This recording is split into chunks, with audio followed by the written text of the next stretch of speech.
to be a little bit more focused on the animal behavior and animal welfare side. Then I will leave the technology part for the experts that presented today. So I want to discuss and bring today for people attending here to, I guess, to think or rethink more about the uses of technologies.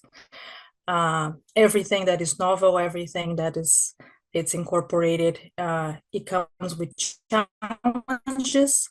So my goal here is not to criticize or anything, but to bring attention for everything has a pros and cons when it comes to novel, including novel technology, novelty in general.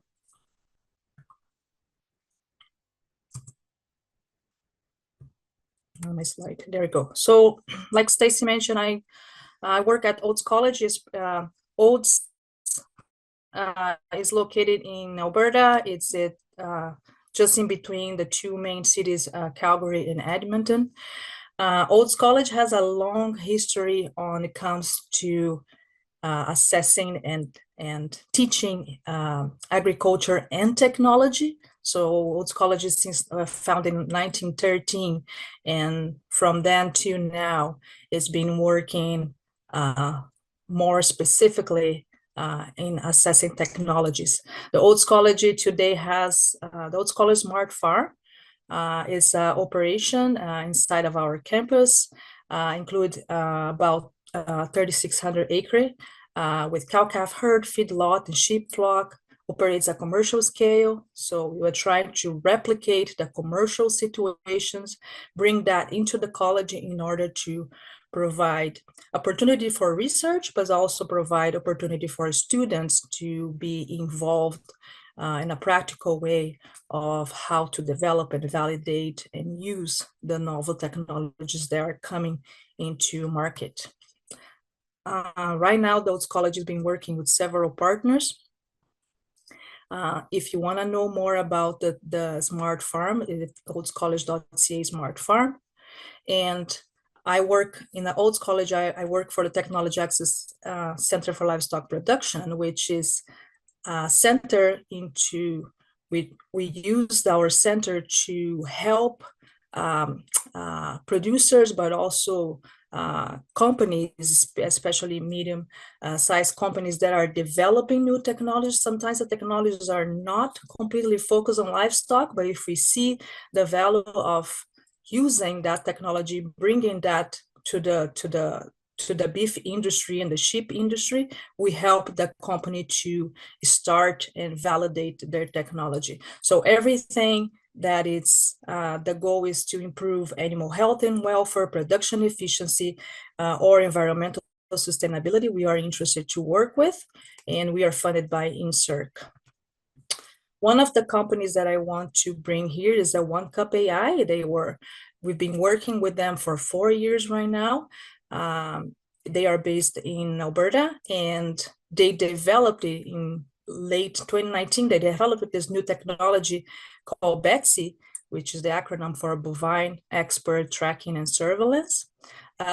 Initially, the idea of One Cup AI was to develop, when they brought that for us at Oates College, was we want to use machine learning to identify animals, right? And talking with them and then discussing about the methodology, the machine learning, and trying to understand better the process of everything, we saw the value of making this more than just identifying animals. In the beginning, as you can see in this video, was just to identify using facial recognition and identification using the ear tags. But when we start discussing about all the possibilities, including identification of lameness, of using the behavior of animals, we created those annotations that you can see in those dots in these videos. And from that, One Cup AI today is capable of doing several types of assessment, including ID tracking, pain management, lameness, respiratory disease, dehydration. So calving. So there are some of those are already running. Some of those are still in validation process, but we've been still working with them. One of the latest project that we did with them was to help producers to identify heat, identify estrus. As you know, normally producers do this identification, especially for artificial insemination. They have a short time.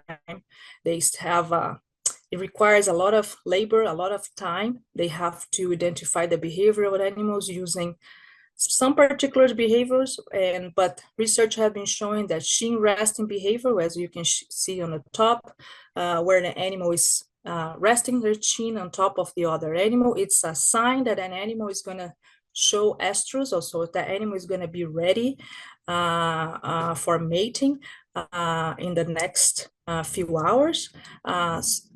And mounting behavior is another one. So we helped the One Cup AI. We used data from a commercial cow-calf operation here in Alberta, and we used about 46 animals, collected data for 6 days, 8 days.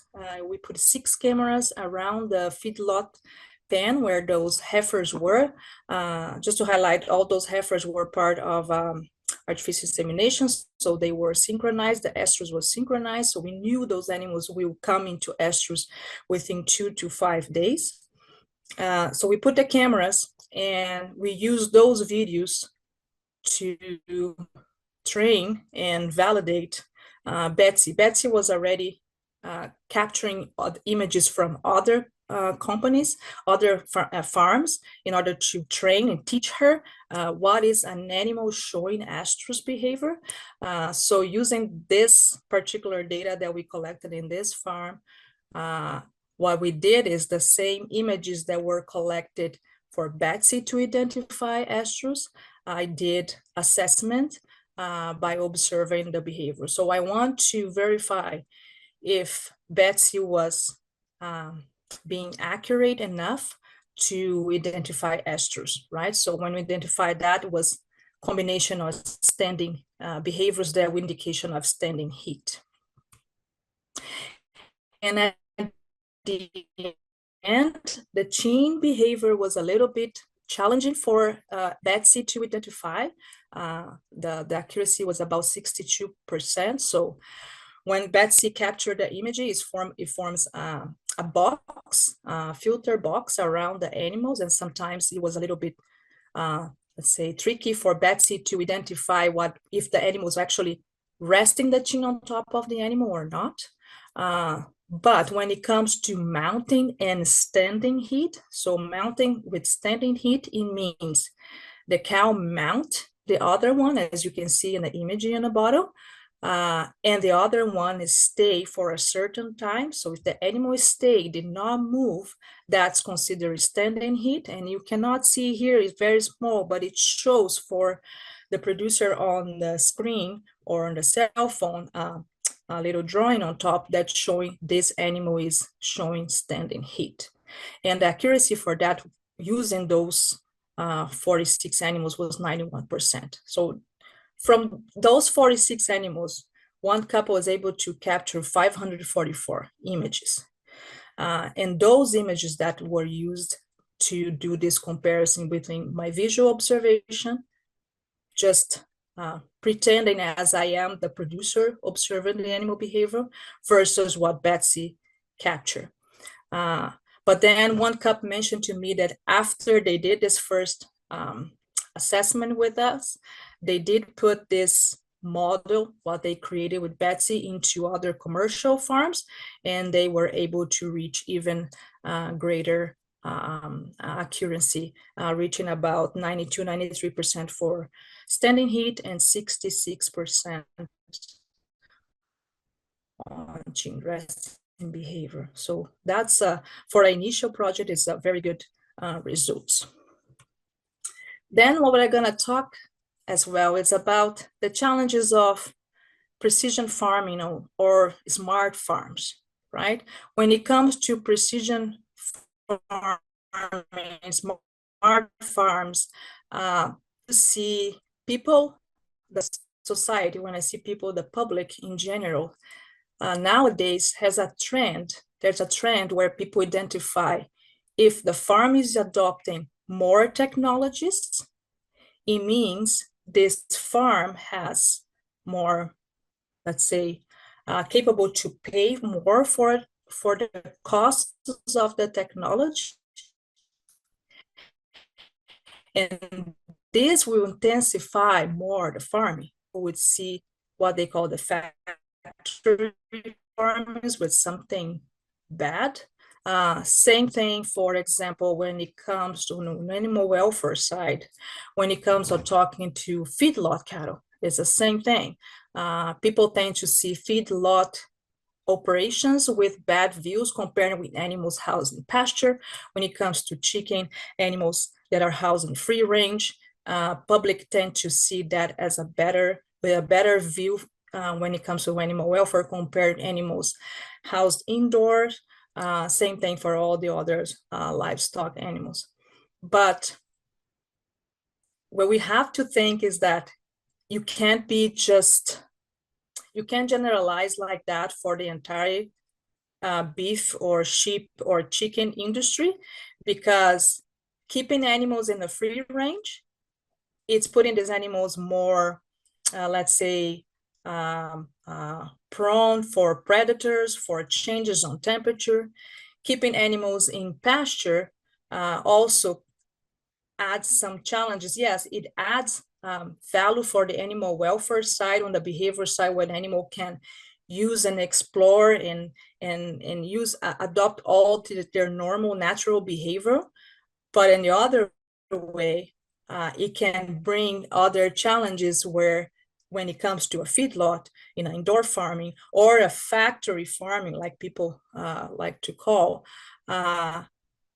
with a little bit more control, where producers can catch issues more quickly and can provide better, let's say, resources for those animals in order to achieve the animal welfare.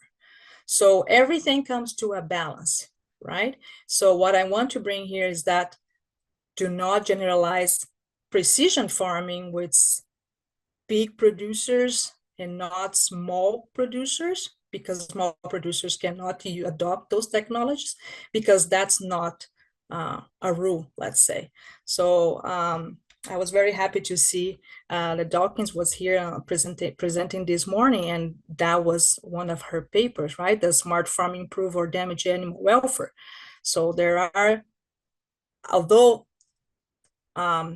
providing precision farming brings, the goal is to improve the welfare of those animals, can also bring concerns, especially ethical concerns when it comes to the animal welfare. So it can promote more intensive farming. It's one point of view, emphasize one group rather than individual assessments or replacement of trained stock people for algorithm. So those are one of the ethical. But then she brings also in another paper something that I really liked, that you can't try to improve the welfare of the animals if you don't have clear what is animal welfare is for you. Because if you ask for the public in general, they will tend to bring animal welfare more to the animal rights than to the animal welfare science. So first of all, we have to make sure when we are developing a new technology, or if you are planning to adopt a new technology to improve the welfare of animals, we have to make sure we understand what animal welfare is. And I particularly like this definition from Dr. Donald Broom. Donald Broom was the first professor in animal welfare in the world, and he provided this definition where it refers to a state of the individual animal in relation to its ability to cope with its environment. So welfare is not something that you provide. You provide resources for the animal that will make the welfare of these animals increase. So the welfare can be from poor to good. So that's something very important. So when it comes to this definition, already brings a lot of challenge, I'm guessing, for you guys. How can you use this definitions if you adopt that definition Can a computer recognize and assess the animal welfare? That was one of the questions Dr. Dawkins put in her paper, and I agree with that. Are they programmed to prioritize ensuring good welfare? So if it's that challenging, so how a computer would assess if the animal is able to cope to the environment? It is challenging for an observer to do that. It is challenging for us researchers to do that. And it can be challenging as well for a technology. So a combination of technologies that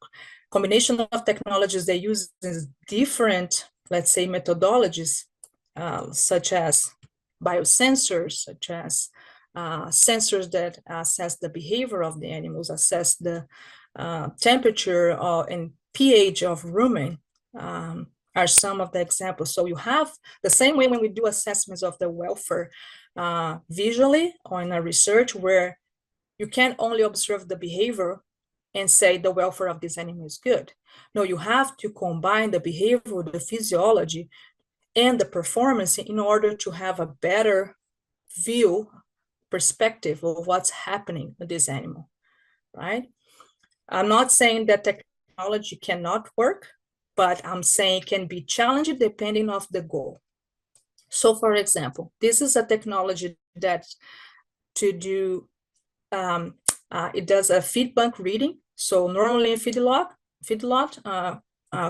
farm worker would walk in a feed bank and he would check, do the feed bank reading and say, oh, we need to add this amount of food in the next feeding time, right? So this company developed an automated reading, and the results were actually very good, where the error of the machine was about 6.85 kilograms in prediction compared to 20.86 of human feed colors. So the people that did the assessments, they were trained, they were being using to do that, and the error was way higher compared with the machine. That's just one example where the automation can work very well.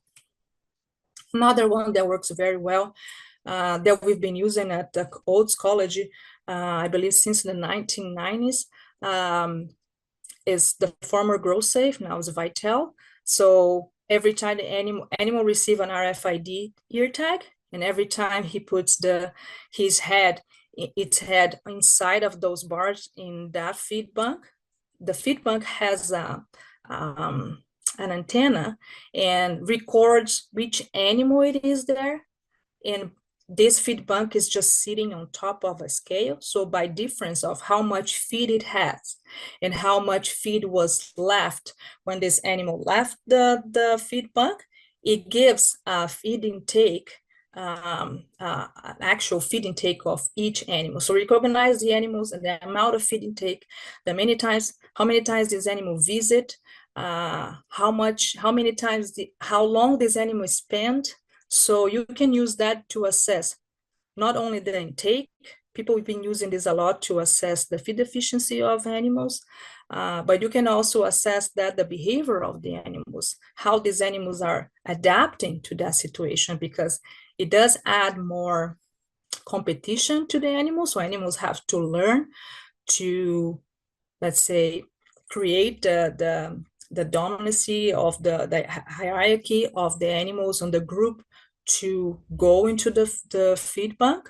Normally about 10 to 14 days, animals are, we can check on the data, and all animals are eating what is expected those animals to eat, of course, with the variation. And we test that with sheep. We had to adapt that, but we test that with the sheep, and it works very well. Also, this company has another type of technology that estimate the animal body weight.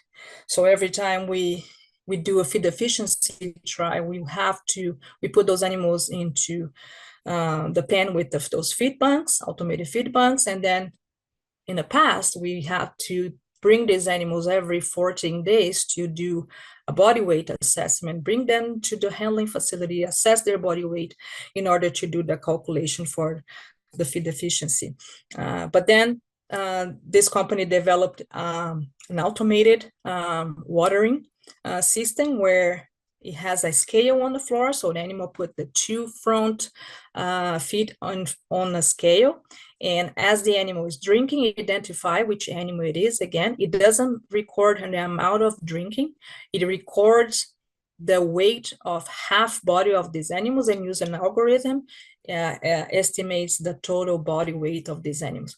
And we've been using this, comparing those assessments. We are bringing those animals every 14 days for assessments in the past, and we found a higher correlation. So what is assessing in the feedlot daily, it's highly correlated with assessments done in a squeeze chute. So those are technologies that work very well, and it can reduce, let's say, the handling time, and it can have a better accuracy of animal behavior and animal intake on the feed bank. Just out of the curiosity, I used this during my PhD in Brazil. Something I think is curious to know is that in Brazil we have cattle breed called Nelore. They are similar to Brahman. They are more excitable, and they were not selected for feedlot systems. So we are finding a lot of animals are not adapting very well to this type of technology. And they are not adapting for feedlot with a regular feed bank either, because they are more stressful. They tend to be more stressful, more reactive. So animals that I saw in my PhD, than animals that have more excitable temperament during the reactivity at the handling, they tend to avoid eating. Some animals we had to remove from the pen with the grow safe because they would not eat at all, because they didn't want to compete to go into the feed bank. Once we put those animals in pasture, they were back to normal.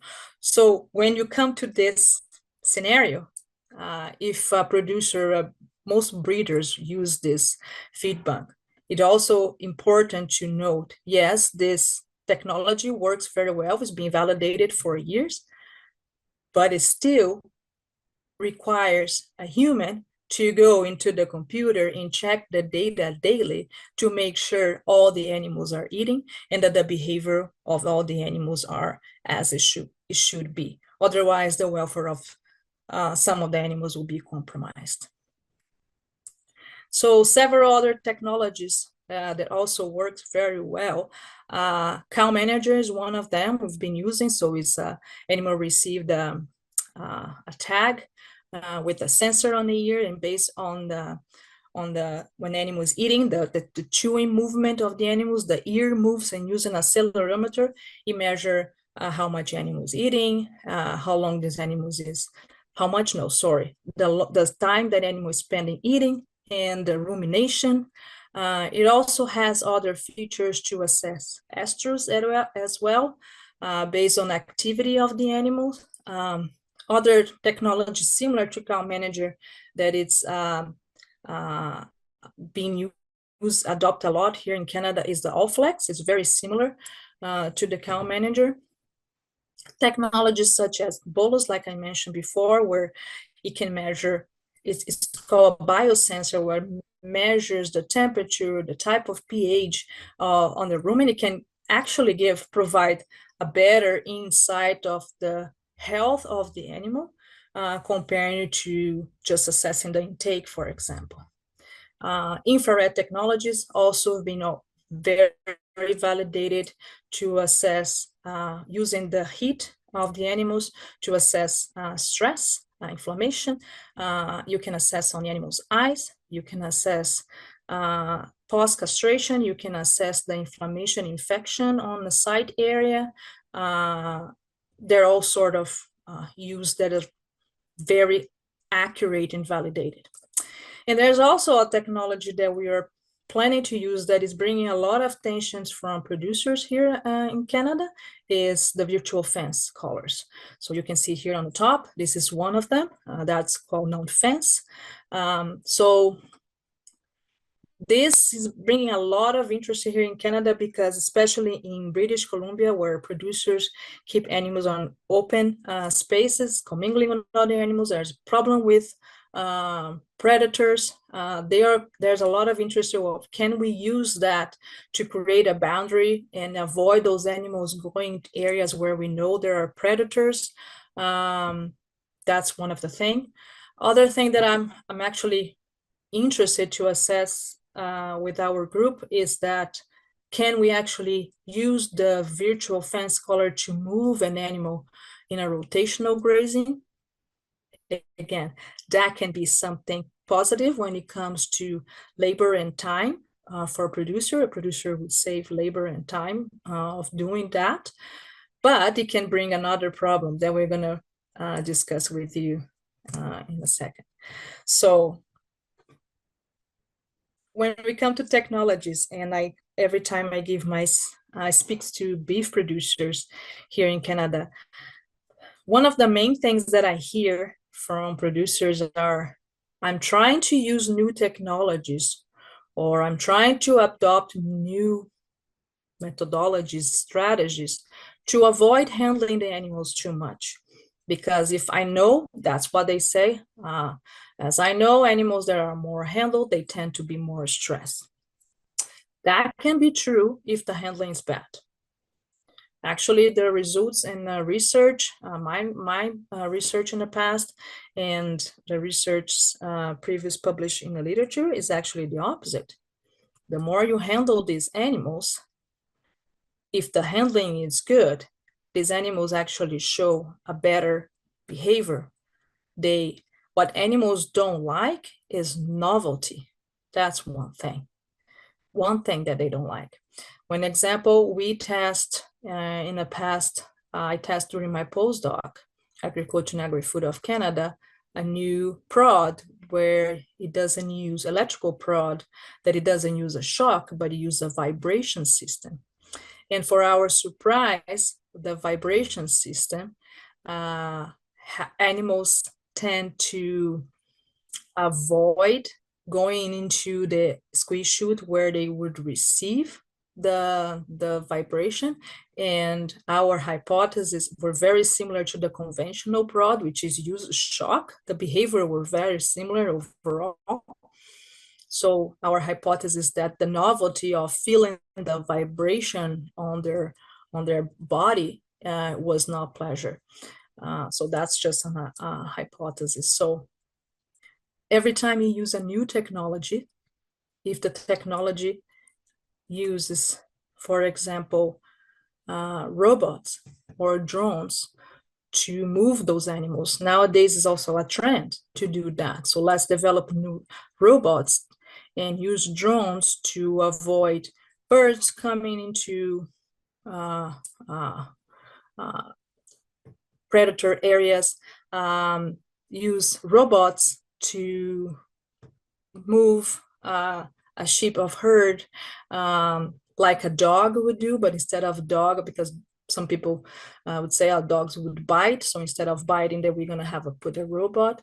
So there are some of the trends that we've been seeing nowadays. And just as a video, not trying to promote anybody here, this is a video from the shepherd dog.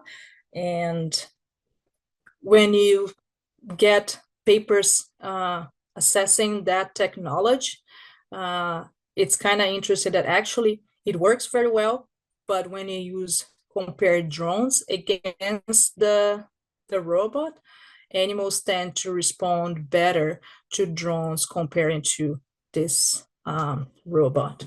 Another type of robot that it's not new, but it was being used in the past as well in the slaughterhouses the goal was to reduce accidents with workers in the slaughterhouse, because slaughterhouse received animals from different sources. So the idea is that let's put a robot that would shake this flag and move the cattle rather than putting somebody in there to move those animals. When you show these videos I did not did any assessment of that, so I can't tell if this works or not, and could not find any study assessing the physiology of those animals. But when you bring that with the use of flags, for example, for handling cattle, the concept is a little bit different. Actually, what we teach when you use a flag, it's actually you don't shake the flag. It's completely opposite as the robot. The reason of that is because animals, contrary to what people think when you think on the Spanish rodeo where it has that red flag, animals are blind to red. Cattle are blind to red. They cannot see. What brings attention to them is the movement of the flag. So movement at the flag can actually stress the animals based on the previous research. The reason of that is because they have a different perception than we do. We have binocular view in most of our range of view, and cattle only have this gray area of binocular view. Everything else is monocular view. So monocular view, if you put your hand in front of your eyes, you see that you're still able to see one side, but not with the same, let's say, it's not that clear as you see with both views. So if you move beside a cow, the tendency of this animal is turn her face towards you in order to put both eyes in you and identify better how far you are from her. Who are you? First of all, they can recognize people, and how far you are. Are you a predator? How far are you from me? Can I escape? So moving flags actually can stress animals. So that's just one thing to think about it here. When we say about handling, we have to remember animals can learn. They use all sort of learning process, habituation, sensitization, classical conditioning, operant conditioning.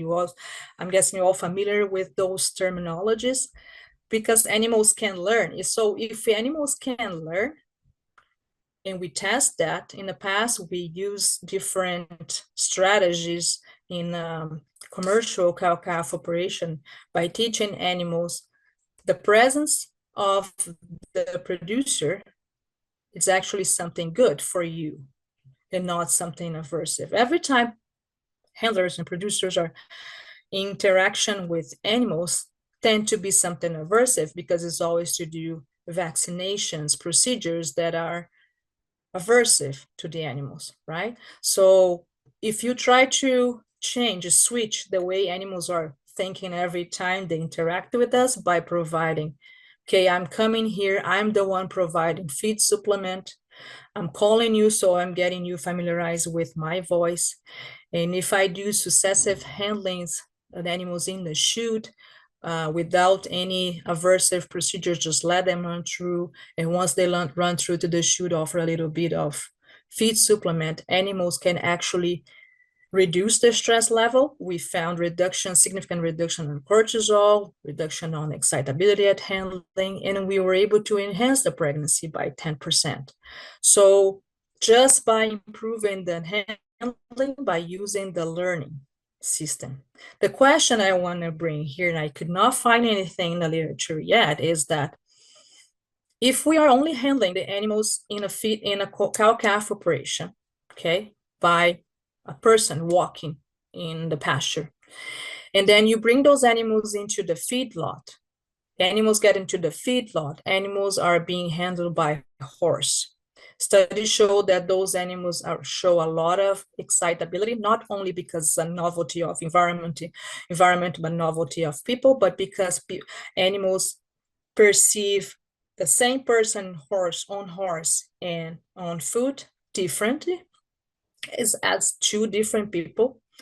And then you bring those animals into the slaughterhouse, where you want those animals to show a reduction of stress, otherwise this will affect the meat quality. And you have those animals being handled by robot. So The question is, somebody might ask that, can we acclimatize those animals for handling by robot in the farm operation and in the feedlot? Possibly, yes. If, again, it's the novelty and using consistent methodology can reduce the stress if they see that with something positive, not something aversive. I believe it's possible. The question is that practical? Are people going to actually use that? Standardize in all operations? I don't think so. And to finalize my presentation, Dr. Temple Grandin, in one of her papers, she mentioned this, that precision technology does not address all the issues. And that is true. She mentioned this equipment is only half the equation and good management is the other half. People want the thing more than the management. So technology can help. It does help in a lot of the to improve the productivity and identify early, detect disease early better than humans, like the 1-cup AI that was mentioned. Betsy was able to identify behavior, subtle changes on the behavior that the human cannot identify because animals are stoic. Cattle are stoic, they have stoic behavior, so they tend to hide. If they are sick, they will hide that behavior. They were naturally selected like that in order to avoid predators. So a machine learning nowadays is being shown that can catch that subtle thing where human vision cannot detect unless you spend a lot of time and get a lot familiar with those animals, which is not practical. So that's just something I want to bring.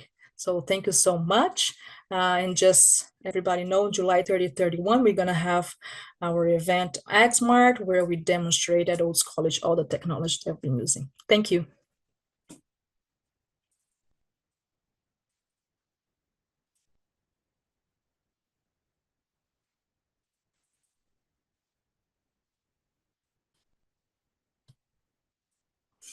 Thank you very much.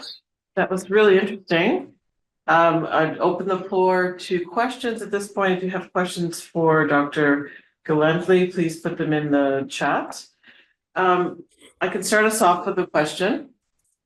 So, first you introduced a lot of really interesting technologies, and the last point you made about the different types of interaction, at least for the way the kind of beef production system in Canada, where you tend to go cow-calf operation to the feedlot operation, then to the slaughterhouse. These are very different environments for animals, and it really resonated with a lot of the concepts that Dr.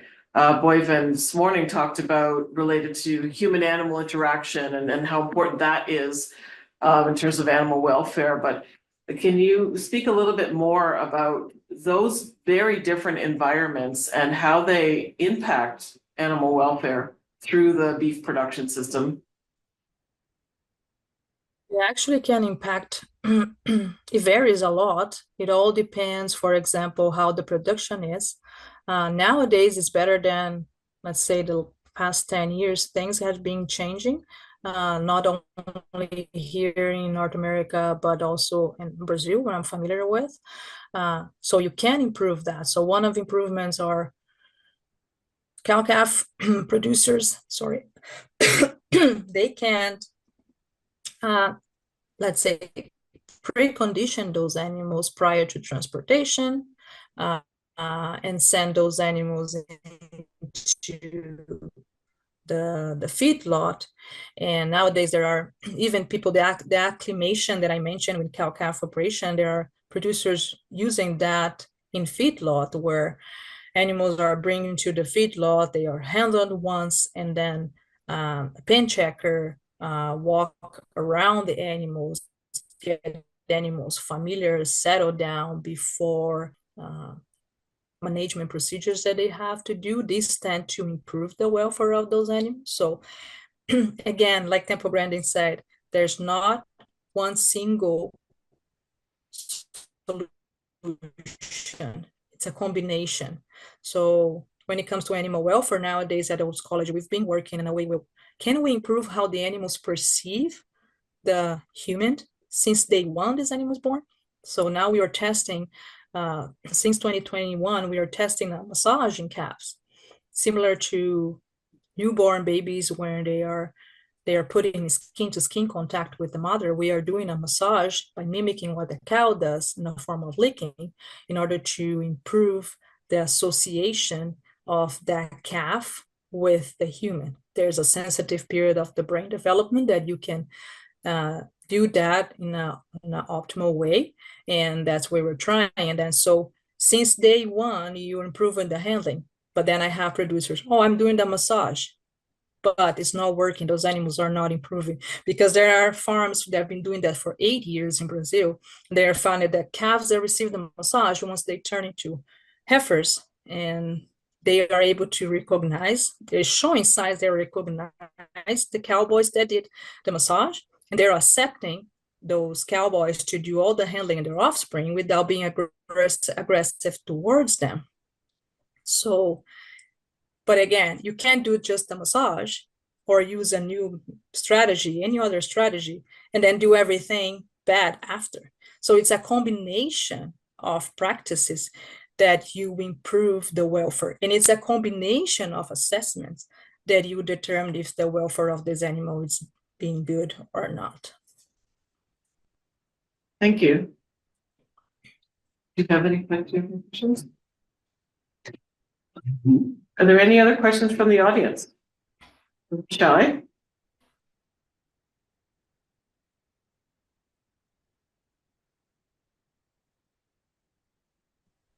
Perhaps one quick question. In terms of technology development, what are the things one could do? Because, the applied end versus design phase versus development phase. In terms of the technology development, we have different TRL levels, the technology readiness level, from the concept to the design, as well as validation. So how, people who are at the end use spectrum can involve in the initial phase in terms of designing new approaches and new possibilities for interventions?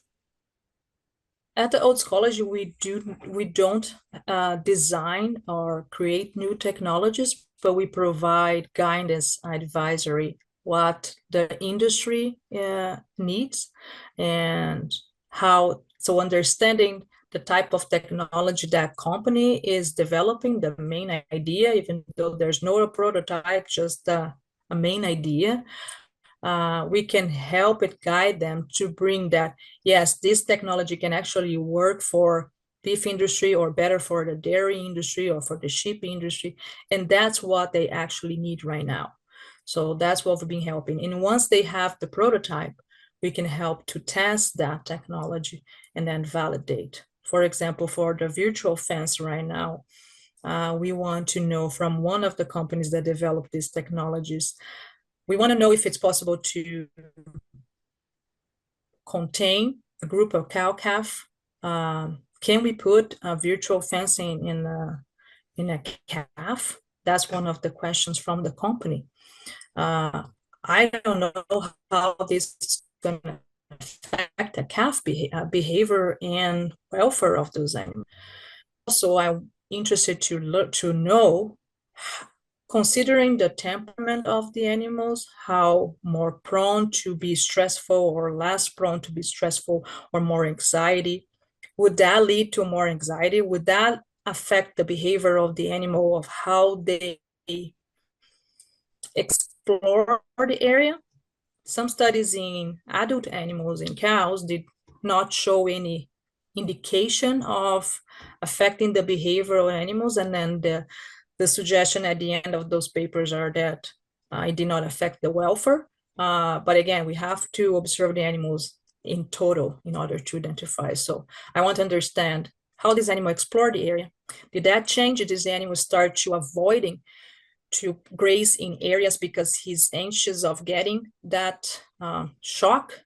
Is that changing the amount of grazing and rumination this animal is having? Is that affecting the suckling behavior of the calf? So those are questions that we are particularly interested to understand in order to say to the beef industry here in Canada, yes, you can use this, and then been showing very good results that will increase the profitability, will save you time, but it will respect the welfare of those animals. Thank you. Here is a question from Professor Clara Mancini. You have brought examples of technologies that do not work with some of the animals or in some of the management practices. It seems to me that some of those issues are due to design issues, or the design did not take into account the biological and behavioral characteristics of the animals. Do you know more about how those designs are produced? I just don't know if I'm missing something. What kind of technologies is she mentioning about? May I request Professor Clara Mancini to unmute and clarify? Yes, thank you. Thank you so much for a really interesting talk. So you mentioned the feet lock, you mentioned the robot with the waving flags, you mentioned, some of those things. It seems from where I stand, seems pretty obvious that there was the design thinking wasn't quite there when they developed those technologies, because they don't take into account how the social and the physical and behavioral and social characteristics of the animals for whom those technologies are intended. So I was just wondering whether you have whether how those designs come about. How do they come to life when it seems to be clear that those who developed them didn't take into account those very important aspects. Yeah, thanks, Clara, for bringing that up. It's exactly, I don't know how exactly they developed. Like I said, I did not was part of validation of this technology. I never saw in person this technology. I only saw videos of this technology working. But watching the behavioral response of those videos, I can tell the animals were under stress based on their tail flicking. But again, just by videos, I can't determine if the stress is related to the machine or not, right? If there's other factors. And I could not find any papers. But unfortunately, that's what I'm trying to mention here, is that when you decide to purchase a new technology, or if you're developing a new technology, and that's what we are trying to do at the Oats College, is bring advisory from people, that the experts, that people working with that particular scenario, particular species, in order to help the company to develop the technology. Otherwise, you end up not working properly. Like you are bringing more problems than actually helping. So I'm also curious to know if that robot is still in use, and what are the outcomes from that. Thank you. Thank you very much. I think we'll wrap up this session. And thank you very much for Dr. Gellatly. If you have any other questions, you can ask them in the chat, and maybe she can answer them during the next session. Thank you very much. Let's give a big round of applause for that. Thank you. Thank you.